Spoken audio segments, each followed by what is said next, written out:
dentro de las primeras, el grupo grande de las enterobacterias, vamos a conocer un poquito más a 4 de ellas, ¿sí? Vamos a hablar sobre la Escherichia coli, Salmonella, Shigella y Yersinia. El Helicobacter es un poquito más conocido, o es casi tan conocido como las enterobacterias. ¿A qué se relaciona o qué relacionan ustedes el Helicobacter? El Helicobacter pylori, sobre todo. A la gastritis. A la gastritis, muy bien. ¿El Campylobacter le suena?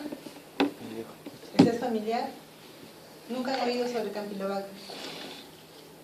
Es una bacteria que también produce cuadros gastrointestinales, si bien no está considerada dentro de las enterobacterias. Es otra bacteria que produce gastroenteritis, pero no es una enterobacteria. El último patógeno que vamos a ver se llama Listeria monocitógenes, el único de su especie que causa enfermedad en los seres humanos. De repente, cuando lleguemos a la parte de Listeria, van a encontrar ciertas similitudes con otro microorganismo que hemos visto en la semana pasada, ¿sí? Porque también causa enfermedades de inicio precoz y de inicio tardío. ¿Se acuerdan de esa bacteria que causa enfermedades en los recién nacidos? ¿Se acuerdan? ¿Qué bacteria es? Que puede causar meningitis con secuelas en los niños recién nacidos. Es un estreptococo. ¿Cuál de los estreptococos? No, ese no. Uno más. El Streptococcus galactiae. ¿Se acuerdan que causa enfermedades que tienen como parte de su cuadro en los recién nacidos meningitis con secuelas severas? Bueno, la listeria da un cuadro similar. Vamos a revisar lo que siempre vemos de estas bacterias, la epidemiología, la patogenia y sus características generales. Y empezamos con las enterobacterias. De inicio, ¿sí? Lo que siempre tienen que recordar es que el grupo de las enterobacterias es un grupo bastante grande, muy grande. Estas bacterias, agrupadas dentro de esta familia, entre comillas, porque también las llaman familia Enterobacteriaceae, son bacilos, ¿sí? Gram negativos, y son ubicuos. Cuando nosotros decimos que una bacteria o un microorganismo es ubicuo, es que puede estar en cualquier lugar. Sí, está en bastantes lugares, en cualquier sitio, por todos lados. Como la mayoría de las bacterias, crecen tanto en presencia de oxígeno como sin él, y tienen una característica que es importante. ¿Por qué? La fermentación de lactosa es un mecanismo que van a ver ustedes en el laboratorio, ¿sí? Que sirve para identificar a las bacterias que son fermentadoras de lactosa de las que no lo son dentro de este grupo, ¿sí? Las fermentadoras de lactosa van a teñir el medio de cultivo de un color especial, ¿sí? Y las otras no van a virar, o no va a haber un cambio en el color del medio. Es importante que recuerden ese detalle. Son capaces de fermentar lactosa. Producen también ácido láctico y tienen dos características importantes. Son catalasa positivo y oxidasa negativo. ¿Qué bacteria conocen ustedes que es catalasa positiva?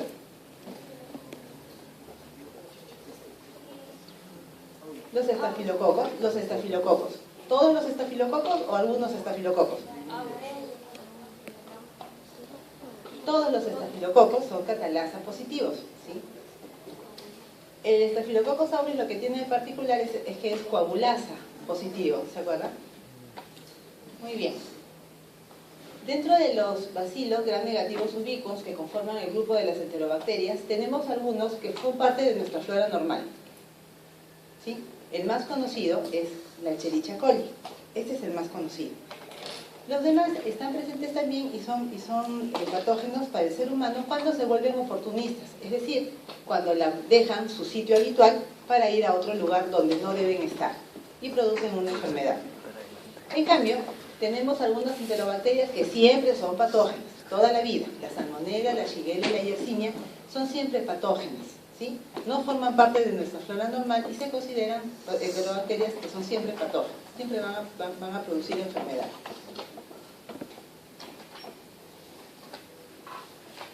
La bacteria o las enterobacterias son gram negativas, razón por la cual tienen algunas características especiales en su pared celular. Menciónenme algunas características importantes de las gram negativas. Tienen una pared de peptidoglucano que es, muy bien, es delgada. ¿Qué más? Tienen la membrana celular o la membrana externa, ¿no es cierto? ¿Y qué más tienen? Un lipopolisacárido, que actúa como ¿qué? Es una endotoxina, ¿se acuerdan? Es una endotoxina. Este lipopolisacárido es una característica común de todas las enterobacterias. Todas tienen lipopolisacárido, todas van a tener este componente. Y este componente se divide en tres partes. Una parte más expuesta, que conocemos nosotros como el polisacárido O, ¿sí? El polisacárido O que está hacia afuera, y que es común entre las bacterias de la misma especie. Es decir, todas las salmonelas, por ejemplo, tienen el mismo polisacárido O. Todas las shigellas tienen el mismo polisacárido O. Igual ocurre con la E. coli, con la Escherichia coli. Siguiendo hacia adentro tenemos el polisacárido central, ¿no? Parte del lipopolisacárido. ¿Qué es lo importante de este polisacárido central? Que es común, pero a todas las enterobacterias. Todo el grupo de las enterobacterias, todas las enterobacterias, comparten el polisacárido central. Tienen la misma estructura y la misma forma, los mismos componentes. Finalmente, ya para llegar a la parte que está pegada al peptidoglicano, tenemos el lípido A. Este lípido A es el que actúa como endotoxina, ¿sí? Ahí está la endotoxina de estas enterobacterias. Vamos a ver después que no solamente tienen a esta endotoxina como elemento tóxico, sino que las enterobacterias pueden sintetizar muchas más.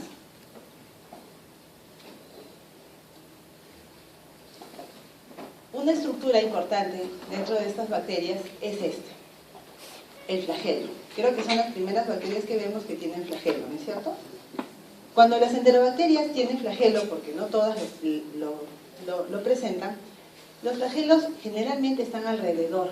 ¿Cómo se llaman cuando la disposición está alrededor?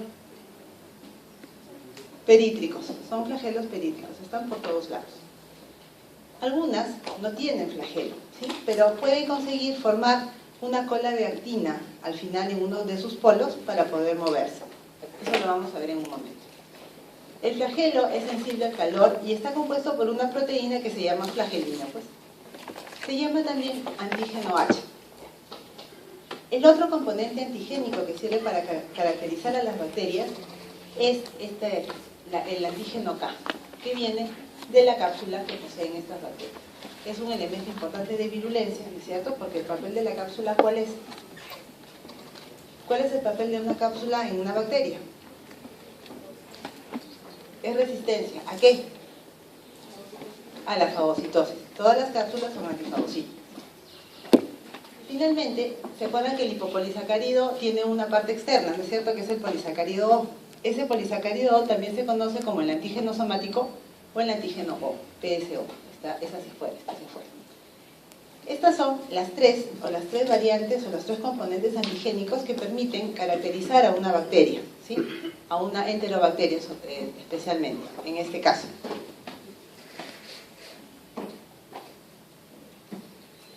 Al igual que comparten el antígeno enterobacteriano común, que comparten la presencia de flagelos y de antígenos somáticos, las enterobacterias comparten una gran cantidad de factores de virulencia, es decir, que son comunes a todas las bacterias. Todas van a tener factores de virulencia como estos.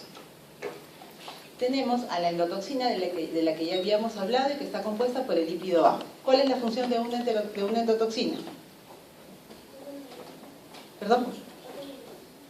Y es un factor de virulencia, muy bien, pero ¿qué hace? Ahí está en la lámina.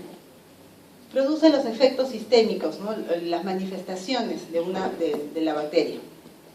Otro factor de virulencia es el secuestro o la capacidad que tienen de tomar el hierro de algunas bacterias, de algunas células. Estas bacterias necesitan hierro para crecer, ¿sí? Ellas no lo pueden sintetizar, pero cuando están en el organismo se comportan como si fueran unas ladronas, roban el hierro de las células del cuerpo humano que lo contienen. Para eso sintetizan unos componentes que se llaman sideróforos. Esos sideróforos, ¿sí? Son componentes que simulan las estructuras a las proteínas a las que va unida el hierro naturalmente. Entonces el hierro se confunde y cree que ese sideróforo es su proteína usual y se va con él. Por eso les dicen a estos factores de virulencia que son un secuestro de factores de crecimiento, sobre todo el hierro. ¿Qué más?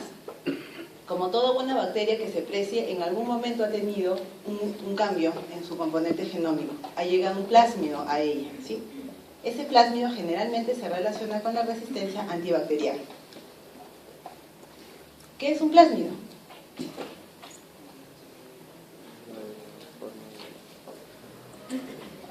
Ahí lo están viendo. ¿Es un elemento de qué forma? ¿De cuántas cadenas?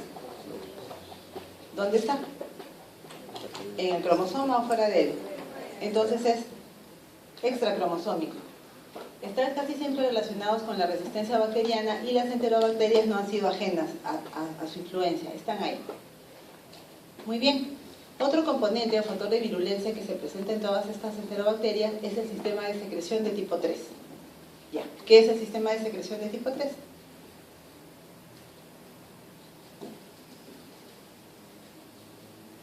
Sí sabe. ¿Para qué sirve?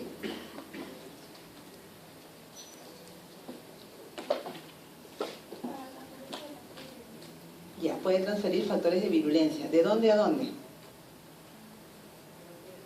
De la bacteria al huésped. Es un sistema que funciona como una inyección, como una jeringa. ¿Se acuerdan? Lo vimos en la clase de genética.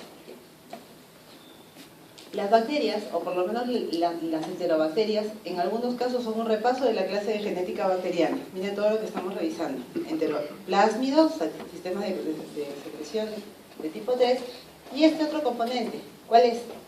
La variabilidad antigénica. ¿Alguien recuerda a qué se refiere esto? ¿Se acuerdan? Las enterobacterias tienen varios antígenos de superficie, o por lo menos antígenos que se exponen, ¿no es cierto?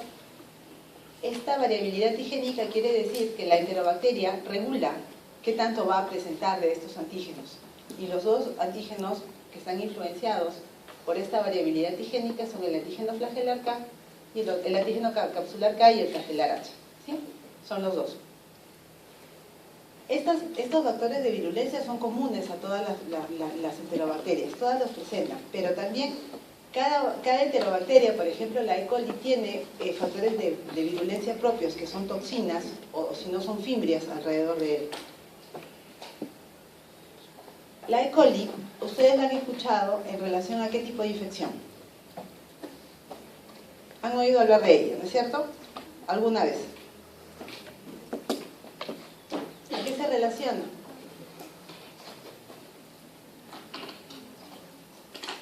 Aquí están. Todos estos cuadros los da la E. coli. ¿Cuándo los da? Cuando se mueve de su lugar habitual, que es el tubo digestivo.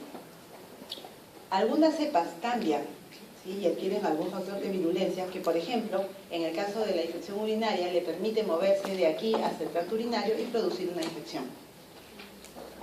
El síndrome urémico hemolítico es un cuadro producido por una cepa de E. coli que no es de la flora normal, ¿sí? Pero que puede producir la muerte porque hay un shock hipovolémico y es un cuadro muy severo. Cuando una persona adquiere la E. coli de otra persona, ¿sí? Una cepa nueva, que se llama enterotoxigénica, puede tener cuadros diarreicos. Los recién nacidos, ¿sí? Pueden tener meningitis producida por E. coli a partir de una madre portadora de una infección urinaria. Y la septicemia es un cuadro que puede arrancar desde aquí, desde una infección urinaria, hasta una generalización de la infección en todo el organismo. Entonces, la E. coli también es un bacilo gram negativo, porque es una enterobacteria, que puede producir todas estas enfermedades a partir, a veces, de su lugar normal o en otros casos por adquisición, como el síndrome urémico hemolítico o la diarrea. El asunto es, la E. coli tiene muchos factores de virulencia aparte de los que ya mencionamos, ¿sí? Esos factores de virulencia pueden ser toxinas para cada uno de los tipos, o si no también adhesinas. Vamos por partes. La E. coli puede producir cuadros de gastroenteritis y de infección urinaria, como ya hemos visto. Cuando hablamos de cuadros de gastroenteritis, hablamos de algunas bacterias específicas o de algunas cepas específicas de E. coli, y sus nombres están aquí. ¿Han oído hablar de la diarrea del viajero? ¿Sí? ¿O no han escuchado nunca ese término? Cuando una persona llega del extranjero, por ejemplo a nuestro país, come algo y le da un cuadro de diarrea. Eso es lo que ocurre. A nosotros no nos da porque por alguna razón ya no nos pasa nada, pero a esta persona de fuera sí le ocurre. Esta diarrea del viajero está producida por una cepa o una forma de E. coli que se llama enterotoxigénica. Y ahí están sus siglas, ESET. La Escherichia coli enterotoxigénica, que tiene, aparte de los factores de virulencia que ya vimos, adhesinas propias, ¿sí?, que se llaman factor de colonización. ¿Para qué le sirven esas adhesinas? Para pegarse a las células. Aparte de los que ya tienen, va a contar con estos antígenos de colonización y también con unas fimbrias.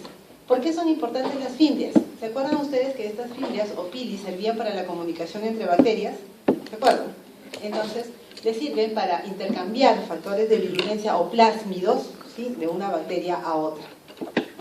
Como si eso no fuera poco, tenemos también que esta enterotoxigénica produce dos tipos de toxinas, la toxina termolábil y la toxina termoestable, todas ellas involucradas en la producción de diarrea. ¿Cómo? La toxina termolábil aumenta la actividad del AMP cíclico. ¿Y qué produce? Una diarrea. Al igual que las toxinas termoestables aumentan la actividad del GMP cíclico y hay una hipersecreción de líquidos. Por cualquiera de las dos vías, por cualquiera de las dos formas, se produce una diarrea. La siguiente es la enteroagregante. La enteroagregante es una entidad que se considera como la primera causa diarreica, como la primera causa de diarrea crónica en los niños. Y esta diarrea crónica en los niños trae como consecuencia una falla en el crecimiento. Por eso es importante recordar a esta bacteria. Tiene también fimbrias adherentes. ¿Pero qué hace? Que estas fimbrias adherentes unan a las bacterias como si fueran una pila de ladrillos. ¿Han visto ustedes cómo se hacen los ladrillos, las paredes? ¿No es cierto que se apilan unos ladrillos sobre otros? Esa misma disposición la tiene la Escherichia coli enteroagregante. Aparte de esa capacidad de disponerse así, la bacteria crea una biopelícula alrededor de este grupo bacteriano que le sirve para evadir la respuesta inmune. Las dos proteínas o las dos toxinas que sintetizan, la termoestable y la codificada por un plásmido, dan como resultado, por algunos procesos, la secreción de líquido. Ahora, esta diarrea es de difícil erradicación, por eso se vuelve crónica, ¿sí? Dura mucho tiempo. Entonces eso se asocia a un bajo crecimiento, a un retardo en el crecimiento en los niños. La enteroinvasiva es completamente distinta. Esta bacteria, por alguna razón, ¿sí?, se desplaza formando colas de actina. Esta actina la toma de la misma célula que coloniza.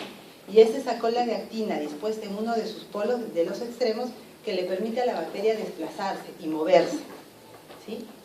Ahora, esta bacteria cuenta con genes de invasión que le permiten entrar al tejido digestivo, al tubo digestivo, y produce una diarrea acuosa. ¿Con qué diferencia? Aquí solamente en los dos primeros casos tenemos secreción de líquido. No hay una lesión muy grave en la mucosa, pero aquí sí.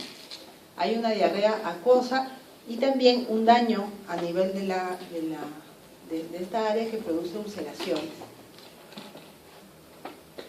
Muy bien. Otra Escherichia coli es la enteropatógena. Produce también una gastroenteritis, pero tiene alguna característica especial.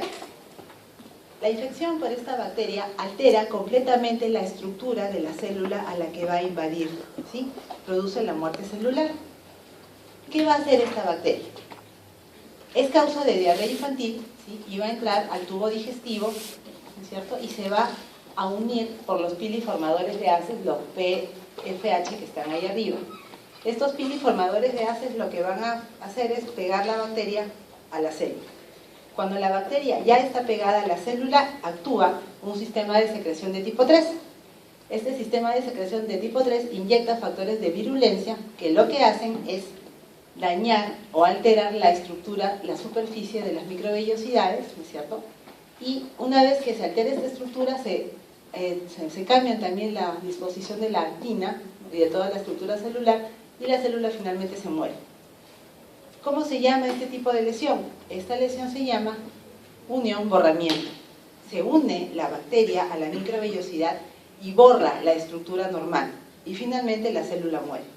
¿Quién hace esto? ¿Quién tiene la capacidad de realizar esta acción? La Escherichia coli enteropatógena. el receptor o la célula, ¿sí?, huésped, por acción del sistema de secreción de tipo 3, recibe una intimina, y esa intimina, esa proteína, borra la microvellosidad y la célula finalmente muere. ¿Alguna pregunta hasta aquí? ¿Está todo claro con la Escherichia coli?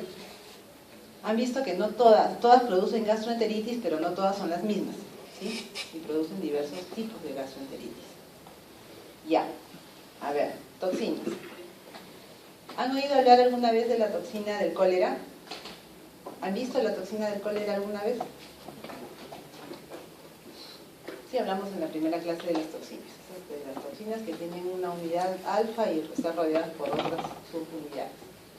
Bueno, la Escherichia coli enterohemorrágica es, si quieren, la más agresiva de estas bacterias, porque tiene algunas cepas, sobre todo la O157H7, la capacidad de sintetizar esta toxina que se llama Shiga. Esta toxina se llama así porque es igual a la toxina que sintetiza la Shigella dysenteriae, que vamos a ver después. Esta toxina llega a la bacteria mediante bacteriófagos. ¿Qué es un bacteriófago? Es un virus que tiene la capacidad de infectar a una bacteria, ¿no es cierto?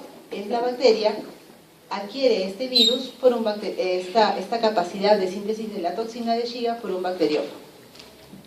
¿Cómo adquirimos esta bacteria? Cuando comemos alimentos mal cocidos, ¿sí?, en lugares que no son muy recomendables, o la carne que no está bien cocida, ¿sí?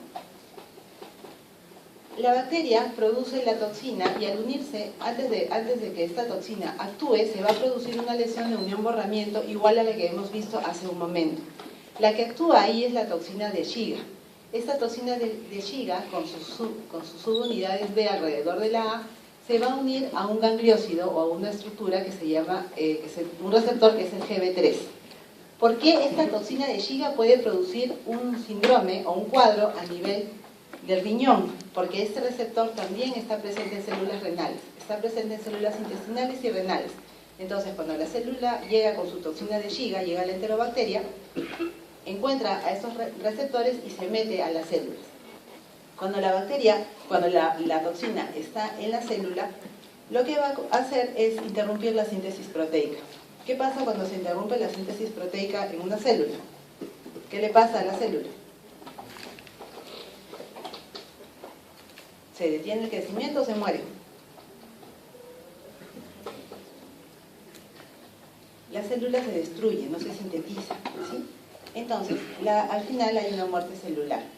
La cantidad de toxina que ingresa y la cantidad de receptores que encuentran puede llevar a que la persona tenga una grave falla renal, una insuficiencia renal aguda, y en lo posterior puede fallecer o en el mismo momento en el que se presenta el cuadro, o si no, tener secuelas graves, por ejemplo, dejarle una insuficiencia renal crónica, cualquiera de los dos.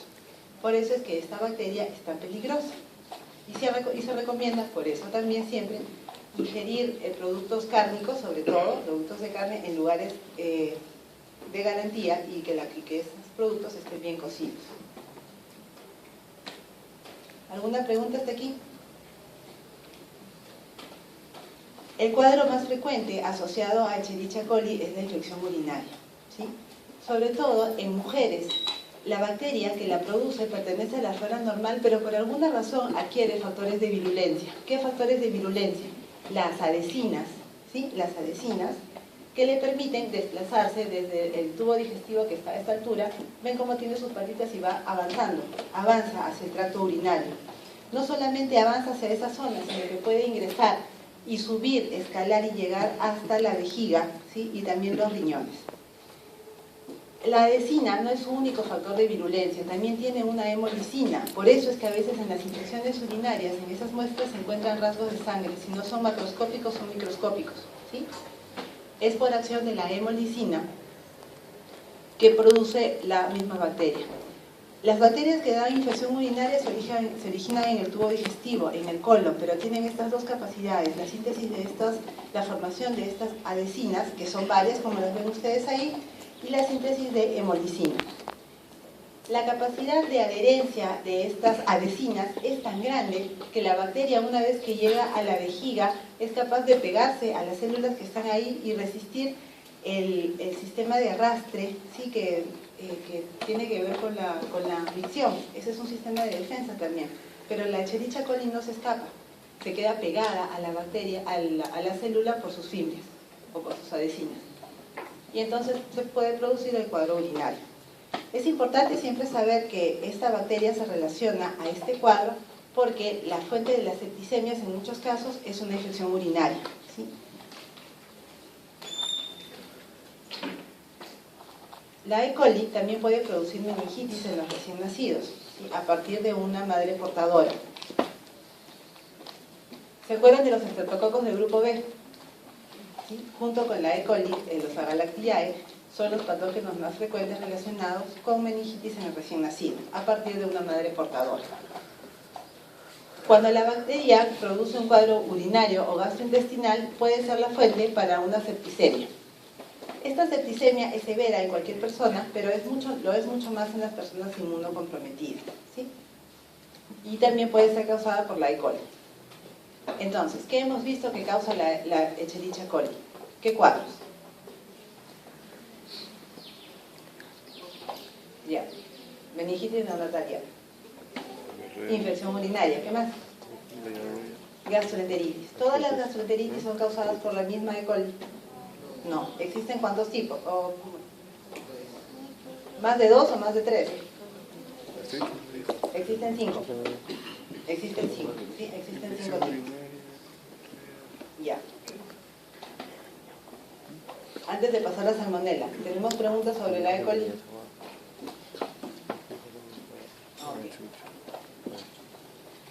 Ya, a ver, la salmonela, ¿les es familiar por alguna enfermedad?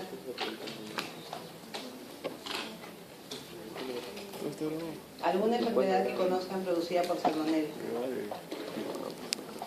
¿No han escuchado sobre la salmonela tifi? La agente causal de la fiebre tifoidea, la salmonela tifi. Ya, muy bien. ¿Qué tenemos con la salmonela? La mayoría de las veces la salmonela ingresa, no la mayoría de las veces, ingresa por la ingesta de alimentos contaminados. ¿Qué alimentos? Productos que han sido manipulados por una persona que es un portador sano, ¿no es cierto? Y la bacteria va a ingresar por vía digestiva, en la comida. Llega al tubo digestivo después de resistir los ácidos gástricos, ¿sí? Llega al tubo digestivo y ahí va a irse al intestino delgado. ¿Qué lugares? Las células M que están en las placas de Peyer y a los eritrocitos que están caminando por ahí, ¿no es cierto?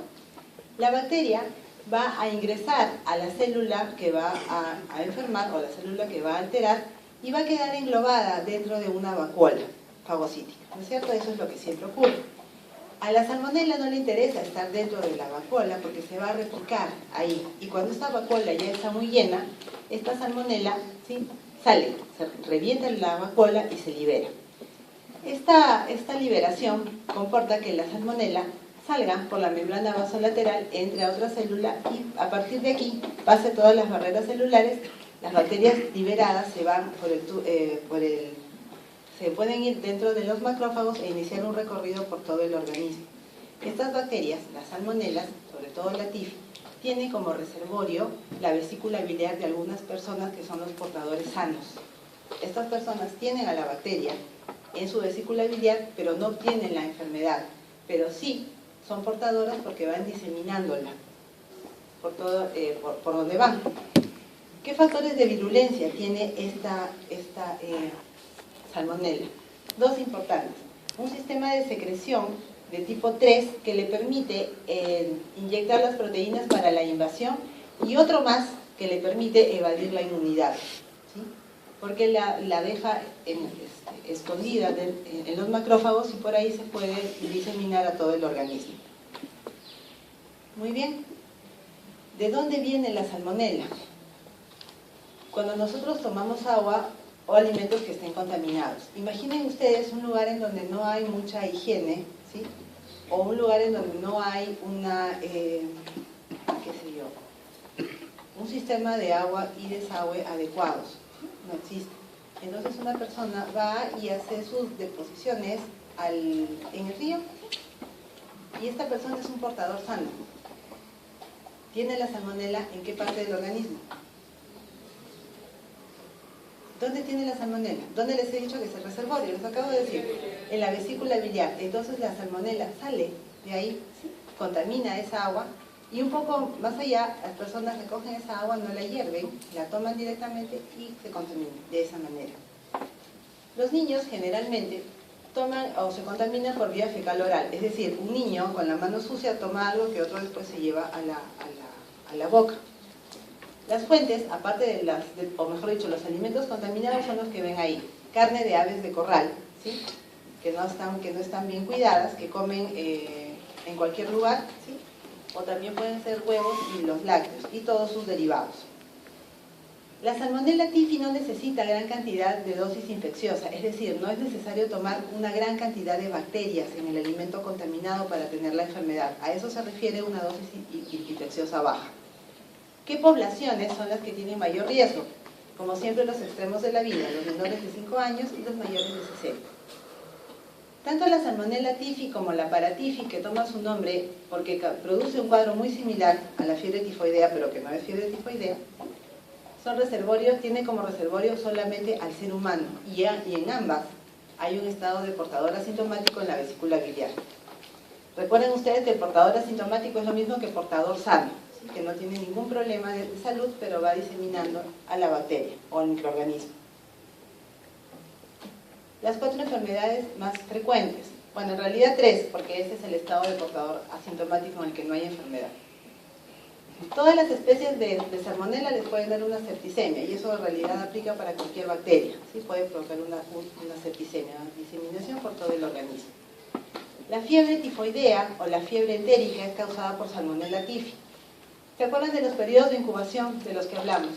Algunos tienen un periodo de incubación largo. La Salmonella typhi es aproximadamente 2 semanas, entre 10 días y 2 semanas, de la fuente que ya conocemos. Cuando una persona tiene tifoidea, no sabe de un inicio que tiene tifoidea, porque ha pasado mucho tiempo desde que está en contacto con el alimento o el agua contaminada. Y comienza de una forma que se conoce en clínica como inicio inespecífico, porque nada es claro, ¿no es cierto? La fiebre, el dolor de cabeza, dolor muscular, que eso significa mialgias, malestar, falta de apetito. Después de unos días aparece una erupción que se llama la roceola tífica, que aparece en el tronco sobre todo, en el tronco y en el abdomen. Y eso caracteriza, ahí sí, a la infección por Salmonella typhi. La gastroenteritis producida por Salmonella tiene un periodo de incubación mucho más pequeño, puede ser hasta de 48 horas, 2 días, igual después de ingerir los alimentos o el agua. Aquí sí, también hay síntomas de gastroenteritis que tampoco son característicos, porque las náuseas y los vómitos aparecen en muchos cuadros, ¿no es cierto? Y hay diarrea no sanguinolenta.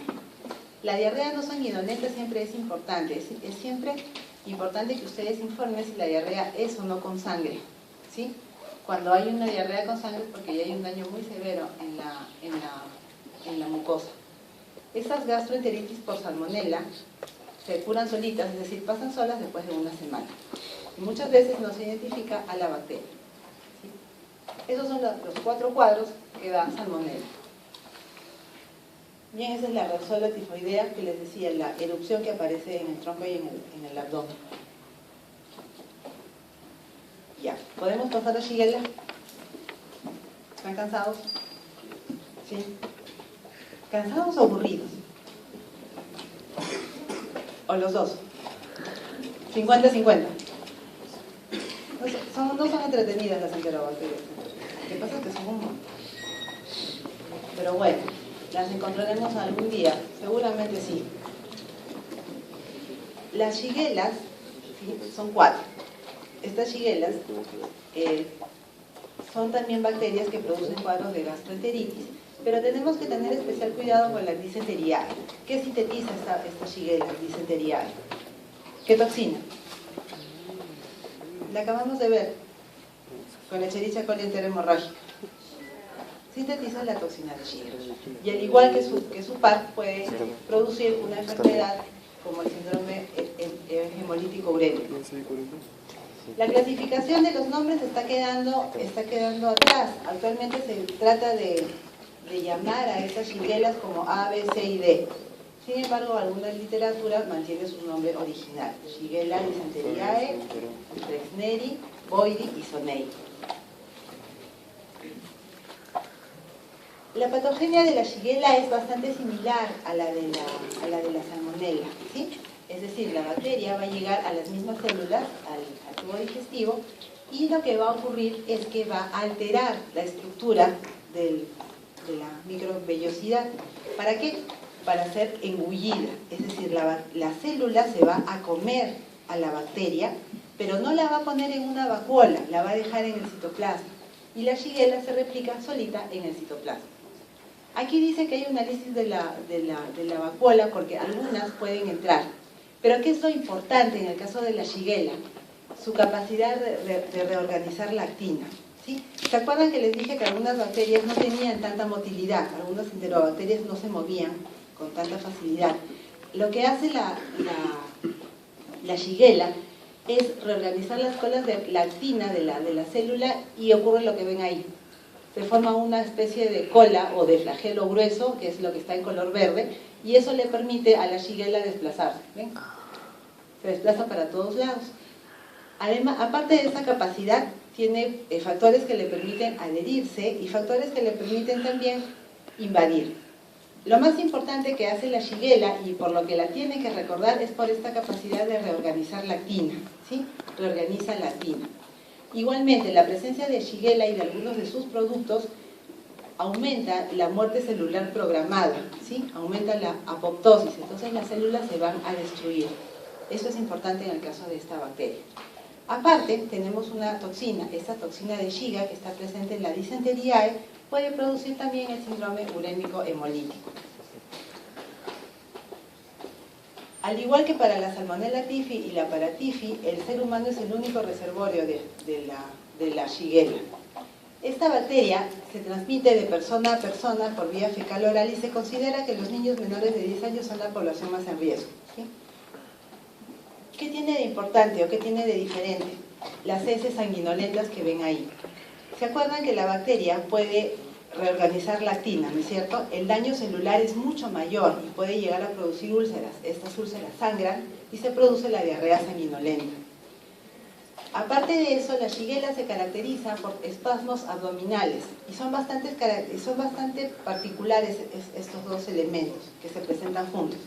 Una persona que tiene una diarrea por shigella tiene un gran dolor cuando va al baño, ¿sí? Y hace la deposición, y esa deposición tiene sangre. Ahora, si ustedes han escuchado el término disentería, ¿lo han escuchado alguna vez? Lo utilizamos para referirnos a las diarreas con sangre. La Shigella dysenteriae toma su nombre de esta propiedad, ¿sí? En esta bacteria, en la Dysenteriae, es donde se aprecia con toda claridad los espasmos abdominales y las heces sanguinolentas. ¿Vamos a ver alguna otra bacteria que produzca disentería? Sí, creo que sí. Creo que sí, pero después. La fuente igual, el alimento y las aguas contaminadas, y generalmente, aunque en todos vale, las malas prácticas higiénicas son lo que facilitan la contaminación. Las bacterias más frecuentes dentro del grupo son la Dysenteriae, la Flexneri y la Sonei en ese orden, ¿sí? Y la Dysenteriae es la que presenta los cuadros más característicos. Después de un periodo de incubación de hasta 72 horas. Ya, la Yersinia. ¿A qué le suena o de qué es familiar la Yersinia? O la Yersinia pestis en todo caso. A la peste, a la enfermedad de la peste que tiene como vectores ¿a quién? A las ratas. ¿Y la transmisión para los humanos? La pulga, las pulgas de las ratas. Las pulgas de las ratas. La transmisión. Son tres entidades patógenas, ¿no es cierto? Y nosotros vamos a conversar un poco de una de ellas. El humano, aquí sí no es el reservorio, ni el único reservorio, del huésped definitivo, ni nada. El humano se contamina de pura casualidad, ¿sí? Sobre todo en el caso de la Yersinia pestis.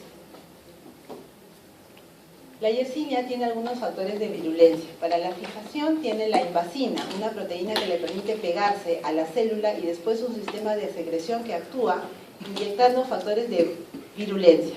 Estos factores de virulencia tienen que ver cada uno con una actividad. Por ejemplo, uno de estos factores de virulencia, conocido como YOP-H, lo que hace es desfosforilar a las proteínas que son fagocíticas, anula el sistema de fagocitosis, ¿sí? Porque anula estas proteínas. La otra, lo que hace es alterar la actina, y la YOP-P estimula la apoptosis. La Yersinia pestis cuenta además con una cápsula contra la fagocitosis y una proteasa de activador del plasminógeno. Estas dos características hacen que sea fácil producir el cuadro característico de la peste. Finalmente, la bacteria también sintetiza sideróforos porque necesita del hierro. Un detalle importante que tenemos que ver con respecto a la Yersinia está en la lámina anterior.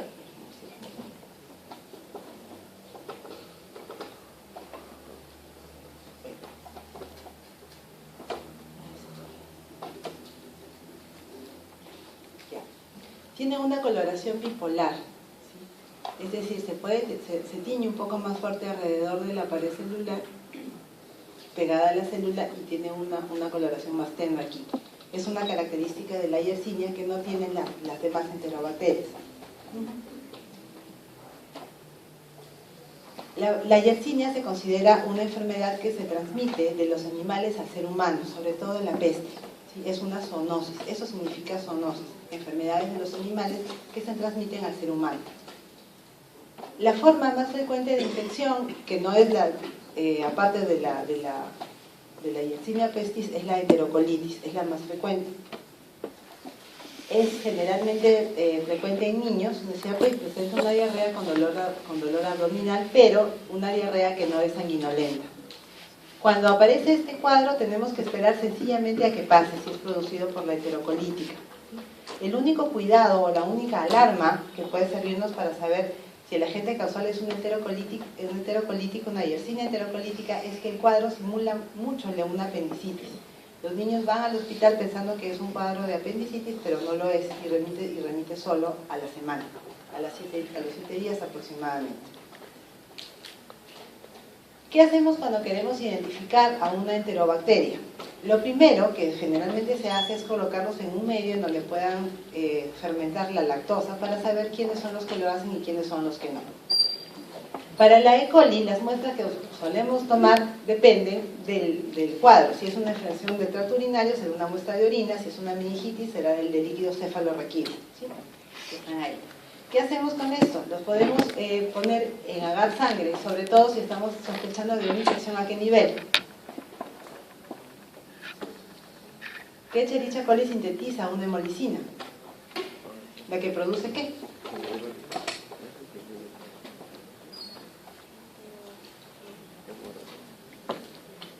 ¿Cuál de las E. coli que acabamos de conversar, sintetiza hemolicina? No, es una toxina que produce úlcera.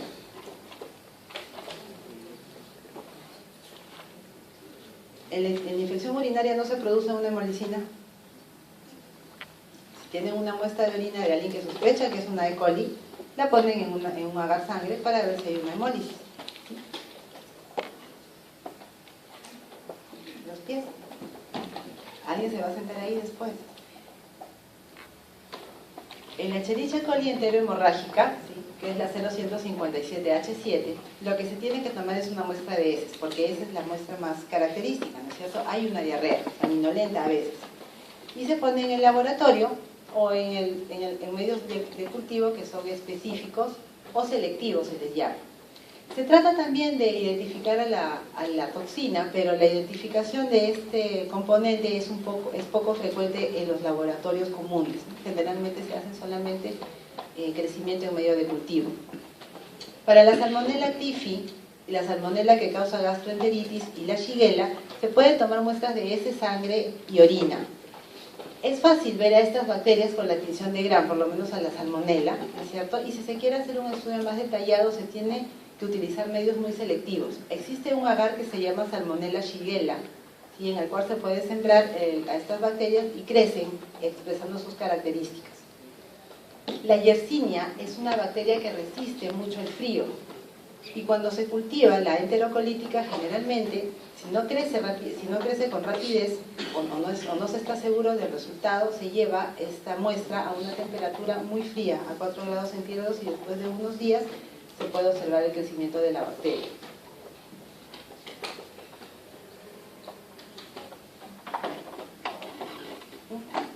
Las bacterias que son lactosa positiva y lactosa negativa, algunas producen este cambio en la color. El medio de cultivo es así, de este color, ámbar, ¿sí? Y después, cuando se ponen las bacterias que fermentan o no la lactosa, hay un viraje de color, y eso les permite identificar e ir separando, ¿sí? A partir de un frotis en el que hay bacilos gram negativos, ustedes ya van viendo qué bacteria puede ser. A ver, antes de pasar a Campylobacter, nos falta Campylobacter, Helicobacter y Listeria. ¿Tienen alguna pregunta? ¿Están cansados? A ver, díganme, ¿han oído alguna vez hablar del Campylobacter? ¿Jamás? Es una bacteria muy peculiar. No se sospechó de ella hasta que un día, después de hacer unas muestras de filtrado de unas diarreas, de unas muestras de diarrea, un ultrafiltrado, se encontró una bacteria que tenía forma de gaviota.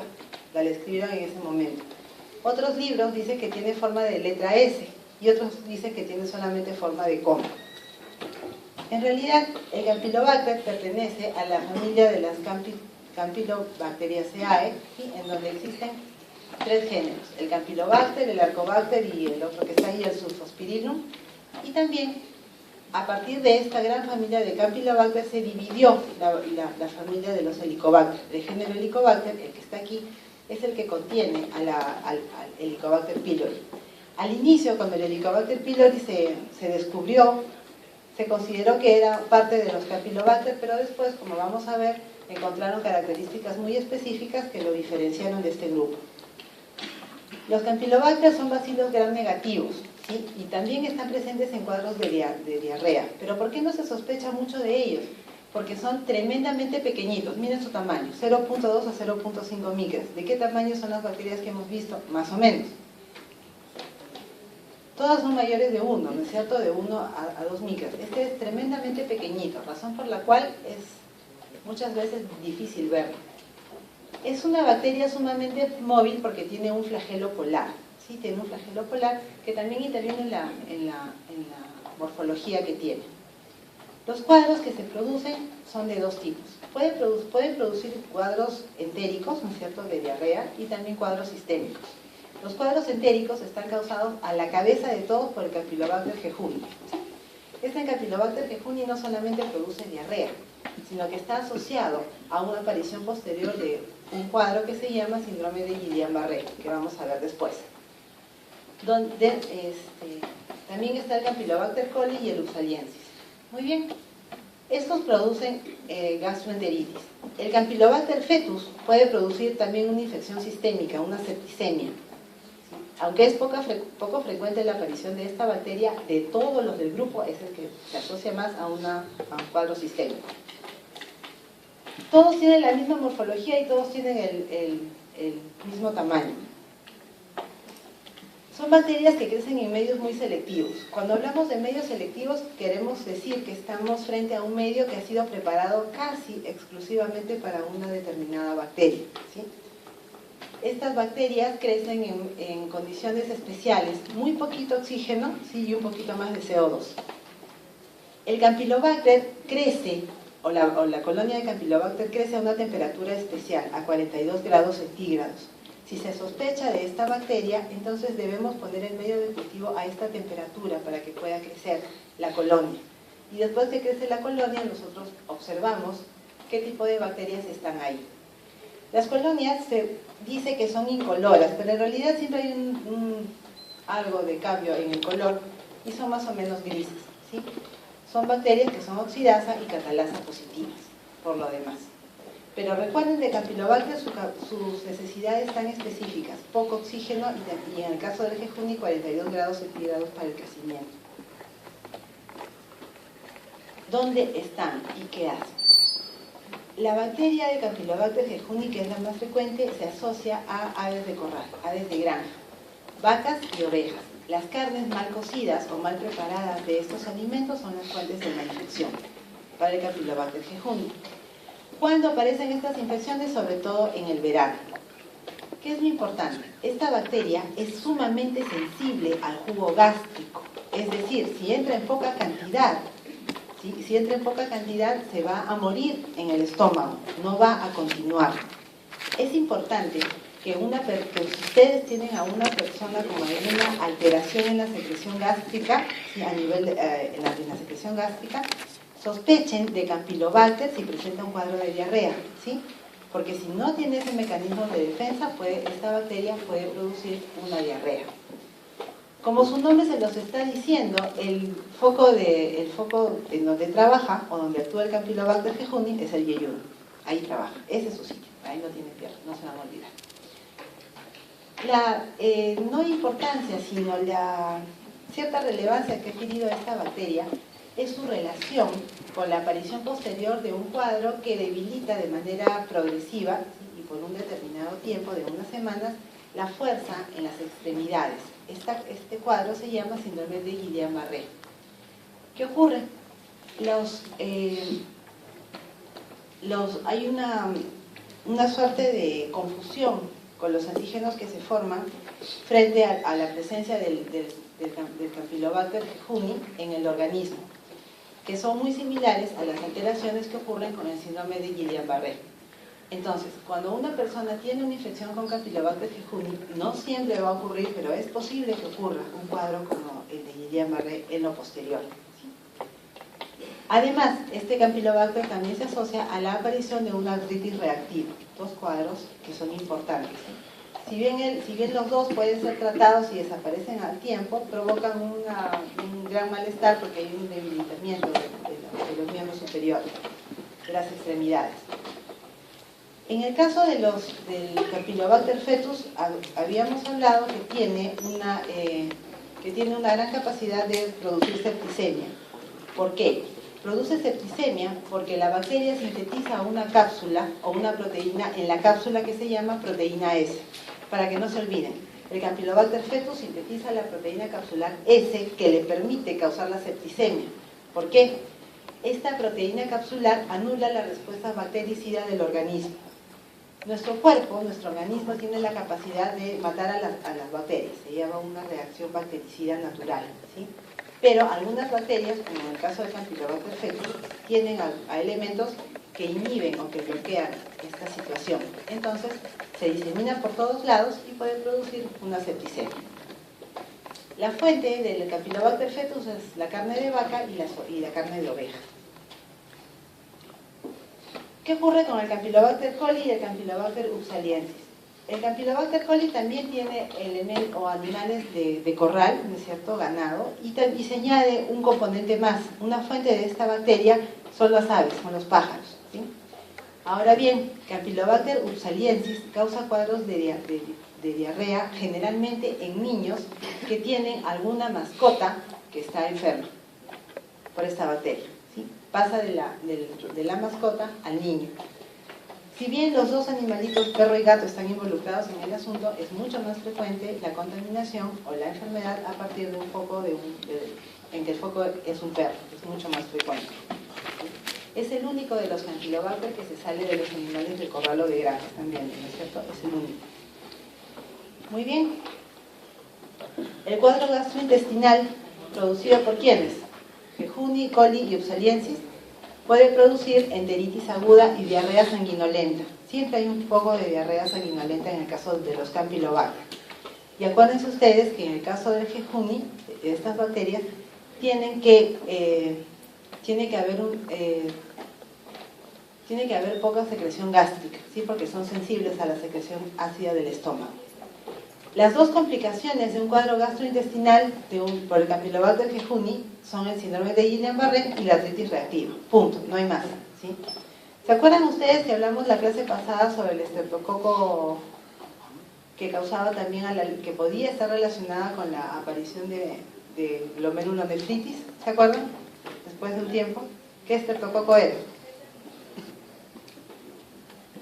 El piógeno, muy bien. Algo así ocurre con la infección con el Campylobacter jejuni, ¿sí? Algo así ocurre. Después de un tiempo aparecen estos dos cuadros autoinmunes. El Campylobacter fetus se sale del tubo digestivo. Acuérdense que produce una septicemia, sobre todo en ancianos inmunodeprimidos. La bacteria es muy pequeñita, así que no es muy fácil de colorear, ¿sí? Ahora, cuando la bacteria puede ser coloreada, se necesita de una persona que tenga mucha experiencia para identificar la forma de letra S o en ala de gaviota de esta bacteria. Pero si se encuentra, es suficiente para la identificación. El crecimiento es bastante complicado. Ya les he dicho que necesita un medio muy selectivo, muy exquisito para su propio crecimiento, y el Campylobacter jejuni una temperatura de ¿cuánto? De 42 grados para su crecimiento. Y además, también es complicado porque crece con lentitud, hasta 3 días. La identificación de anticuerpos no nos sirve para saber si la enfermedad es reciente o no lo es, solamente para fines epidemiológicos. La identificación de la bacteria pasa por desarrollarle las condiciones especiales que ya les estaba describiendo hace un rato en el medio de cultivo y encontrar la morfología en esas colonias, ¿sí? que han estudiado o que han cultivado. Muy bien. Esto sí lo saben. ¿Qué produce el Helicobacter pylori? ¿A qué se relaciona? A la gastritis. ¿Por qué es peligrosa una gastritis? Porque provoca una lesión, ¿cierto?, en el tubo, en el estómago, que puede ser precancerígena, ¿sí? Hay un cambio en las estructuras de las células de la mucosa gástrica, y acuérdense que todo cambio en una zona puede ser una lesión precancerígena. Por eso es importante conocer al Helicobacter pylori. Es una bacteria que, si se pudiera teñir con la tinción de Gram, porque no es fácil de teñirla, sería un bacilo Gram negativo con un flagelo. ¿Qué es importante? ¿O por qué es importante? Este flagelo le permite a la bacteria moverse como si fuera un sacacorchos. ¿Han visto ustedes un sacacorchos? La manera en que se mueve, ¿no es cierto? Esa forma o esa manera de moverse le permite también entrar por la barrera mucosa de protección en el estómago, ¿sí? Y poder colonizar las células gástricas. Es una bacteria que también produce ureasa. ¿Qué hace la ureasa? Neutraliza el entorno ácido y le permite a la bacteria vivir en el estómago, ¿sí? ¿Qué más? Crece en bajas condiciones, en condiciones con bajo oxígeno a una determinada temperatura. Los medios en los que crece son bastante complejos y se suelen suplementar con todos estos elementos, ¿sí? Porque todo esto le permite al Helicobacter expresar sus propiedades, expresar sus factores de virulencia. Existen 3 Helicobacter importantes. El más conocido es el pylori, que está relacionado a la gastritis, pero también están el Pheneliae y el Cynadei.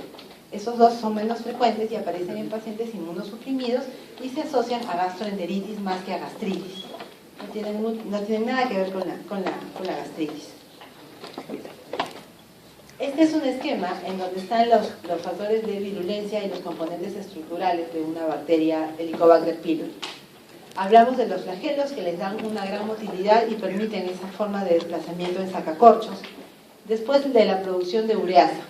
La ureasa cataliza cataliza las reacciones que puedan ocurrir en el estómago, ¿sí? y producen amoníaco. Esta situación hace que el Helicobacter pylori se pueda colocar en una especie de nube para vivir tranquilo, sin que nada lo moleste en el estómago. Tiene un lipopolisacárido y tiene proteínas de adhesión que le hacen pegarse a la célula huésped.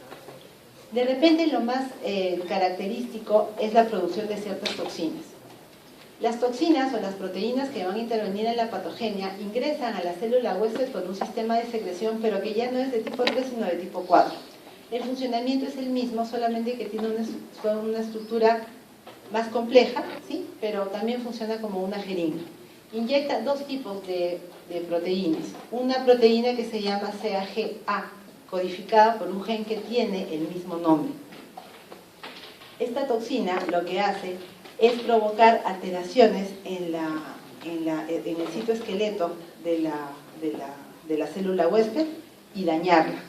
Este daño, ¿sí?, sistemático y frecuente de la célula huésped produce las lesiones características de una gastritis.